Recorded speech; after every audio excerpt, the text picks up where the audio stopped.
نحمده ونصلي على رسوله الكريم اما بعد فاعوذ بالله من الشيطان الرجيم بسم الله الرحمن الرحيم رب اشرح لي صدري ويسر لي امري واحلل عقدة من لساني يفقهوا قولي السلام علیکم ورحمۃ اللہ وبرکاتہ۔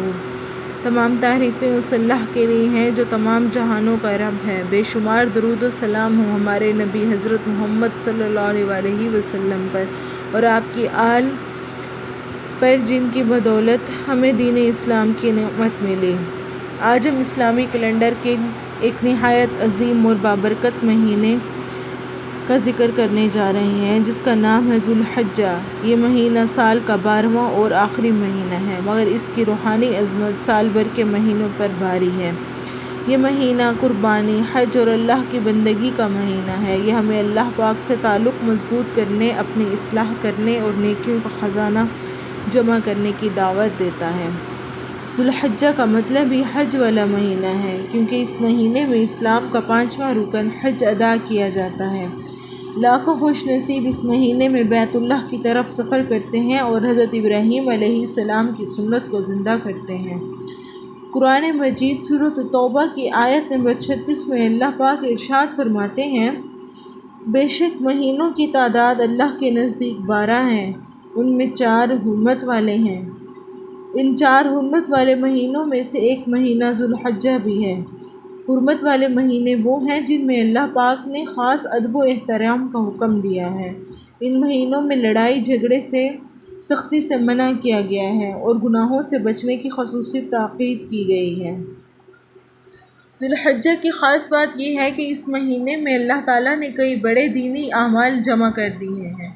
ایک طرف حج جیسے عظیم فریضے کی ادائیگی ہوتی ہے، دوسری طرف قربانی جیسے شعائر اسلام ادا کیے جاتے ہیں، اور وہ اس مہینے کی ابتدائی 10 دنوں کو عشرہ ذو الحجہ کہا جاتا ہے، جس کی فضیلت کا ذکر احادیث مبارکہ میں بڑے زور سے آیا ہے۔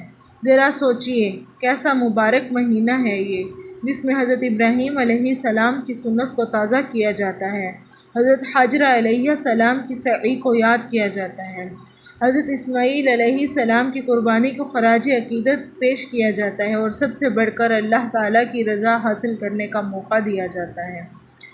اس مہینے کے دوران اللہ تعالیٰ ہمیں موقع دیتے ہیں کہ ہم اپنی زندگیوں پر غور کریں، اپنے اعمال کو سدھاریں، زیادہ سے زیادہ نیکیوں کی طرف لپکیں اور دل سے توبہ کریں۔ بالخصوص ان دنوں میں ہمیں اللہ کا ذکر، تلاوت قرآن پاک، صدقہ، روزہ، نفل نمازیں اور اپنے گناہوں کی معافی کی کوشش کرنی چاہیے۔